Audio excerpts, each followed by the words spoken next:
Good morning, and welcome back to another episode of the Red Chip Poker Podcast. My name is James Sweeney, aka Split Suit, and I'm one of the co-founders here at Red Chip Poker. If you rarely check raise anything on the flop, and you feel like you're probably missing plus EV spots to do so, this episode is for you. Today, we're diving deep into the strategy of flop check raising with a solver-informed breakdown of one of the more common spots in poker, big blind versus button on a dry flop texture.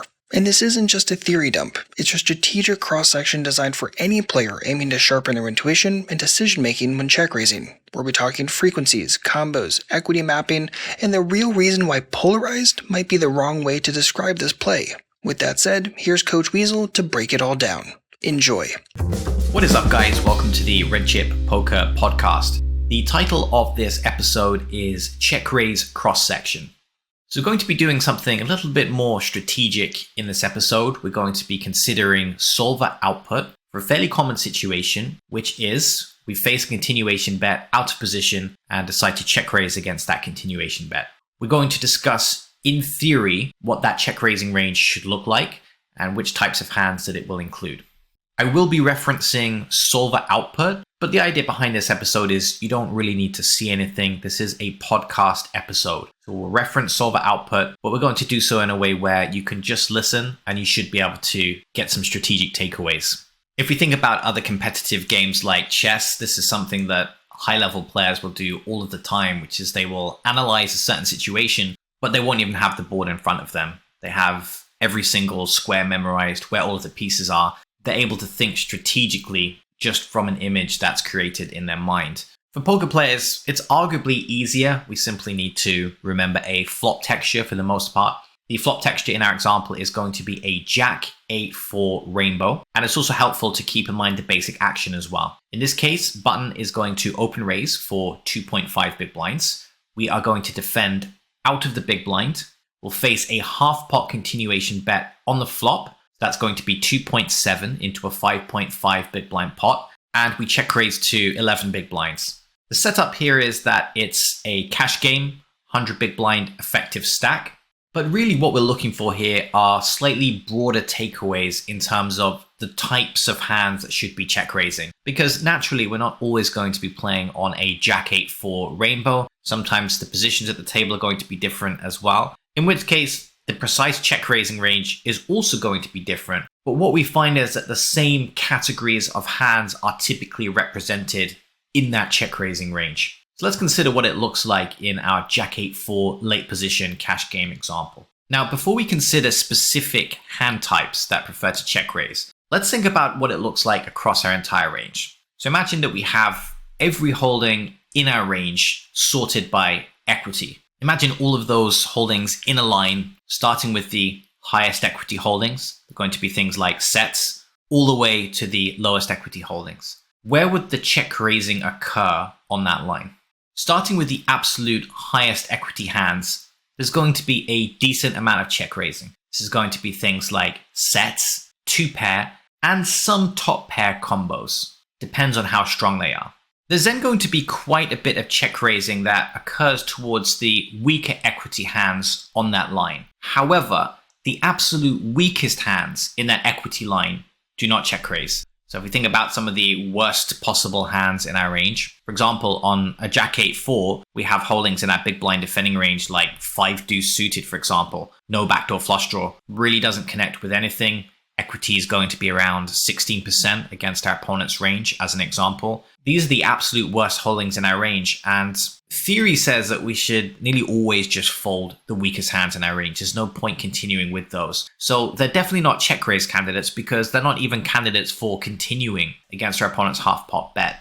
So the check raising that we're referring to occurs towards the bottom end of the equity line, but not right at the bottom because the absolute weakest hands in terms of equity are going to be a direct fold against villain's c-bet. Now, sometimes players might refer to this as a polarized check raising range. This is because we have some of the stronger hands that are check raising, things like sets and two pairs. Then we have these slightly weaker holdings towards the lower part of the equity line. These are things like Gutshots, for example, including some non-nut Gutshots. They don't have a ton of equity, they're fairly weak, but they are of course still stronger than the absolute worst hands in their range. So that sounds like a polarized range, right? We have our value region that check raises. Then we have our fairly speculative semi-bluffs like dominated gutshots that also check raise. There's a couple of reasons why I don't think polarized is the correct terminology for describing a flop check raising range. There are actually some hands in the middle. So you've mentioned there are some speculative bluffs like gutshots. There are also some slightly stronger check raise bluffs like OESDs, for example. We have things like 10-9 on the Jack-8-4. But there are hands that are even in the middle of the straight draws and the value hands. For example, we have holdings like weak pairs that are check raising with some frequency. So we have things like 4x, 8x, and even some of the weaker Jack-X that check raise with some frequency against a bet. Now these are very middling holdings. For example, Jack-8-4 might come as a surprise that sometimes holdings like Jack-10 offsuit are supposed to check raise against a half-pot c-bet. The reason why that might be surprising is because it sounds like it's too mid-strength for a check raise. And the reality is when we say something like Jack-10 is supposed to check raise against a half-pot c-bet on a Jack-8-4, we're not saying it's a pure check raise. We're saying it check raises some of the time, but mostly calls against a half-pot c-bet. And we can say this regarding all of the check raises which are not pure value. When we think about the gutshots that sometimes check raise, when we think about the OESDs, there aren't really any of them that are pure check raises. Absolutely everything that's in the check raising range is also in the check calling range with some frequency when we're talking about holdings such as one pair type hands with the board and things like gutshots and OESDs. Now, so far we've covered the vast majority of the categories or types of hands that check raise on the Jack-8-4. It's really important to quantify these categories, however, because at the moment it just sounds like we're check raising everything. Check raising value, we're check raising some one pair, we're check raising some gutshots, we're check raising some OESDs. Oh, and the additional category of hands that we didn't mention so far, things like backdoor straight draw, backdoor flush draw, combo equity. Things like ace-10 with a backdoor flush draw on the Jack-8-4, for example, is going to make an appearance in the check raising range. So let's focus on some actual numbers that can help us to quantify this. You don't need to memorize these numbers or anything, but it should just give you a very rough idea of what percentage of hands we're talking about, how many from each category should be check raising. Generally, when we're dealing with a flop situation in a single raised heads up pot, it's fairly common to have in the order of about 300 combos. And in this particular model that we've run in GTO Plus, we have 351 combos in our range of hands that faces the continuation bet. Now, according to this particular solver model, we only actually raise 12.8% of the time when facing the half pot continuation bet. So this works out at 45 combos in our actual raising range. So with 45 total combos, if we now have a look at individual categories in the check raising range and also think about how many combos that category includes, we get a better understanding of what the topology of the overall check raising range looks like. So we have our sets first of all, and in terms of the overall category, sets are nearly always check raising. There are some combos of pocket eights, so second set, that are actually slow playing in this model, but generally the vast majority of sets are check raising directly for value against the half pot sizing. And in total, we're talking about 5 combos that are check raising. So that's 5 of the 45 combos are sets. In the 2-pair region, we find that most of the combos are also fast playing. Jack-8 is a pure check raise. Jack-4, so a slightly weaker 2-pair, is actually mixed into the calling range. So we have in total about 3.5 combos of 2-pair, but only 3.12 are actually in the raising range because Jack-4 is mixing. So overall, we have about 8 of the 45 combos in the value raising range, but we also have some top pair. And depending on the equity of the top pair type hands, some of these are arguably value hands. For example, if we check raise something like Ace-Jack on the Jack-8-4, that's presumably for value. Of course, it has a little bit less equity than something like a set, obviously, but we can still refer to it as a value raise. Now, a couple of interesting things to keep in mind here. Firstly, Ace-Jack is actually mixed, so it's not like we should pure check raise Ace-Jack on a Jack-8-4. It's actually split roughly 50-50 between check raise and check call. The other interesting factor at work here is that although we sometimes check raise Ace-Jack, as we've just discussed, we sometimes check call with Jack-4. So this is not a case of ordering hands purely by strength and raising the stronger ones and flat calling the weaker ones. There's actually some mixing going on. Sometimes a slightly weaker hand will check raise, sometimes a slightly stronger hand will check call. Why is the output this way? It's to do with balance. So in a real poker game, we might choose to check raise all of the 2-pair combos and check call all of the Ace-Jack combos, for example. We might deliberately choose to order our check raises more in terms of equity. But obviously solver has different criteria. Solver needs to worry about balance. And that's why we sometimes see a weaker hand check raising, but a stronger hand check calling.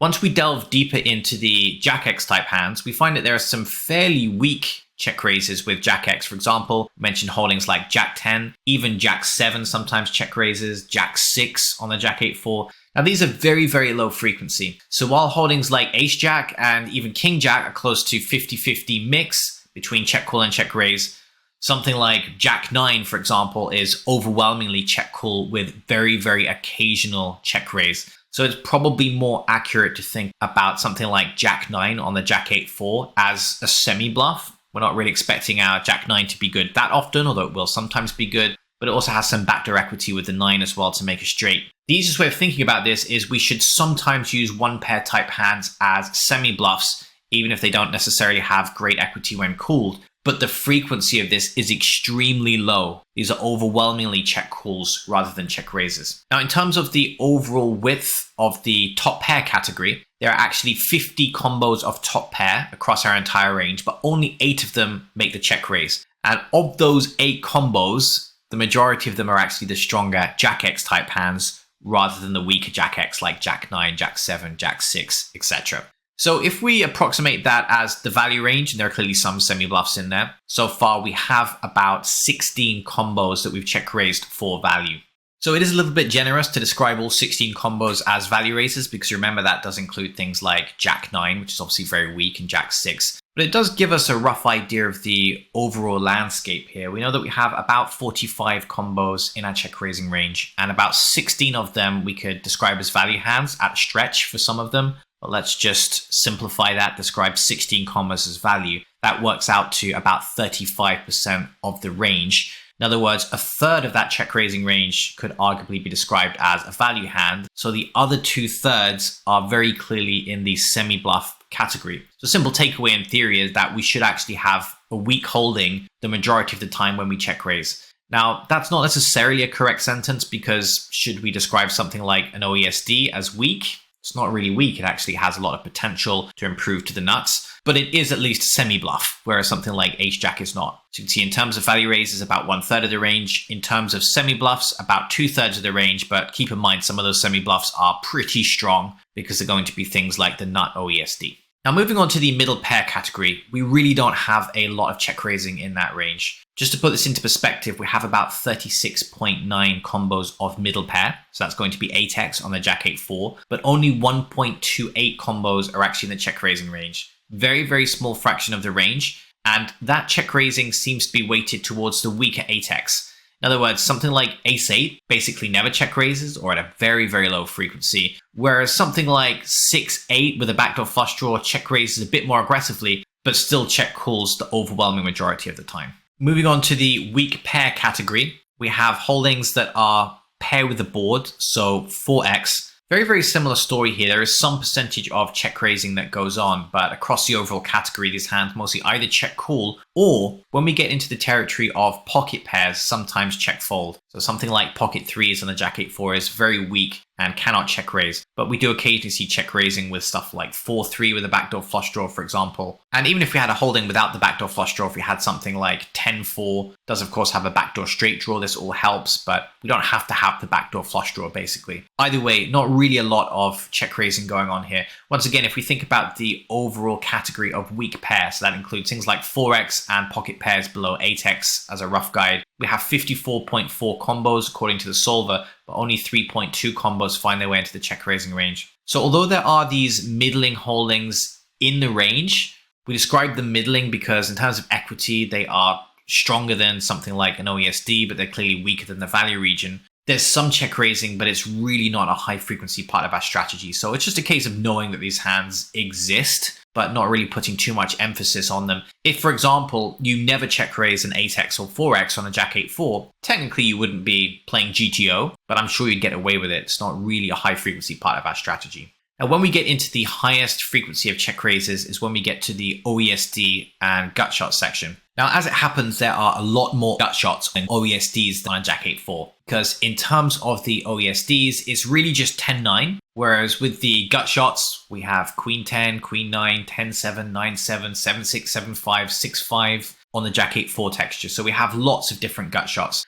As a rough guide with the solver model, we have 10.4 combos of OESDs going into the flop, whereas gutshots, we have 41.5. We simply have a lot more gutshot combos than OESD combos in this situation. Now, in terms of the mixing, you could describe it as being fairly similar, gutshots versus OESDs. We find that in most cases, cooling is the higher frequency option, but it's somewhat close to being 60-40. So if we have something like an OESD, about 60% of the time is going to be a check call, about 40% of the time is going to be a check raise on this model, and pretty similar with a gutshot. However, gutshots are going to comprise a much larger part of the check raising range just because they are more combos to begin with. So in terms of the OESD, total combos in the check raising range, roughly 4 combos of OESDs, whereas with gutshots, it's 17.5 combos. So just to do with the fact that we have way more gutshots initially, there's going to be about 4 times as many gutshots in our check raising range compared to OESDs. Now that is definitely a texturally specific thing. We may find that if it's a more connected texture, there could be a higher proportion of OESDs, but on this particular model where only 10-9 is the possible OESD, then there's going to be a lot less OESDs relative to gutshots. So all of them are mixed. And in terms of the mixing, it's fairly even in terms of nut gutshot versus non-nut gutshot. So we find that both the nut gutshots and the non-nut gutshots are mixed into the check raising range with a reasonable frequency. Now, finally, we did mention that there are some bluffs that are slightly weaker than gutshots and OESDs, at least in terms of potential. If we're thinking in terms of raw equity, then technically something like ace high probably has better raw equity than something like a dominated gutshot. But generally, we think of a dominated gutshot as being a better check raise bluff hand than something like ace high. But the ace high type hands that we see are things like ace deuce with a backdoor flush draw, for example. Once again, these are very, very low frequency. It is worth keeping in mind that ace deuce, ace 3, these hands are specifically selected because they have the backdoor wheel. Remember that there is a 4 on the texture. And there's also things like ace 7, for example. Ace 7 actually has a backdoor straight draw with the 8 and the 4, but it also has a backdoor straight draw with the 8 and the jack. So these are actually backdoor flush draw, backdoor straight draw combo type hands, but these are very, very low frequency. So ace high is only 1 combo total in the overall check raising range. So just to summarize the entire topology here, we mentioned we had about 45 combos in the check raising range, and we said about 16 of them were top pair or better. And we are generously referring to all of those as the value range, even though in reality includes some things like Jack 6, for example, in the check raising range at a very low frequency. So that leaves us with 29 combos that make up the semi-bluff range. So if you were thinking in terms of bluff to value ratio, you could describe this as a 2-to-1 bluff to value ratio. However, I don't really like the idea of thinking in terms of bluff to value ratio on the flop, because the ratio itself is really not that important, because it absolutely depends on the strength of the semi-bluffs. So for example, if we were to pad our bluffing range with the absolute worst hands in our range, then 2-to-1 would be no good. So I think bluff to value ratios on the flop are a very outdated way of thinking about flop check raise play and how to construct a range. But technically, if you were interested in assigning a specific bluff to value ratio, it's around 2-to-1 on this specific model. But we have to make sure there's a decent distribution of different types of bluffs. So we have some slightly stronger bluffs, which are going to be the nut OESDs, for example. Then we have some weaker bluffs. These are going to be things like dominated gutshots and things like backdoor straight draw, backdoor flush draw combo equity. Now, out of those 29 semi-bluff combos that we have in our check raising range here, 17.5 of them are gutshots and about 4 of them are OESDs. So we're talking about 21.5 of the 29 combos are actually some type of straight draw. 5.5 combos represents the pair type hands that raise, not including top pair. We're talking about middle pair and weak pairs. That leaves us about 1 combo, which is what's represented by the ace high backdoor flush draw, backdoor straight draw combos. So we can see that although backdoor draws and weak pairs do appear in the check raising range as semi-bluffs, we can't assign them an equal weight compared to OESDs and Gutshots, which really dominate the check raise semi-bluffing range in this example. Now, of course, when we change the parameters, if we have different flop or different positions, we're obviously going to find that the precise check raising range is going to differ. However, remember our equity line if we were to place all of our hands in order by equity. The check raises tend to occur in the same place on that equity line, regardless of the model. So we have some of the strongest equity type hands that check raise for value. We then have a large gathering of holdings towards the lower end of the equity line that also check raise as semi-bluffs, but not the absolute worst hands in terms of equity, because the absolute worst hands are just going to be in the check fold range. However, we can't really describe this as a polarized range because everything is mixing to a high degree, and there are also hands in the middle that check raise as well. So in the Jack 8-4 grid, these were things like 4x, 8x, weak Jack X that also constitute part of the semi-bluff check raising range, even though they are fairly middling holdings in terms of the overall range. All right, hopefully this gave you something to think about, not just for this specific model, but how to approach check raising in general. Thanks very much for tuning into this episode. This was Coach Weasel, and this was the Red Chip Poker Podcast. Thank you so much for joining us today. Hopefully you enjoyed, and if you did, be sure to subscribe so you don't miss any new episodes. Now, if you're into solver-backed concepts like we covered today, but want them boiled down into quick, memorable takeaways you can actually use at the table, grab a copy of GTO Gems 2. This book is packed with bite-sized insights to sharpen your game without the overwhelm of overly granular GTO exploration. Get your copy of GTO Gems today by visiting redchip.poker/gems2. That's gems and then the number 2. You can also search for it on Amazon if you prefer paperback. Links for both are in the description box. And that's going to be a wrap for this episode. We'll see you back shortly with a brand new one, and in the meantime, good luck out there and happy grinding.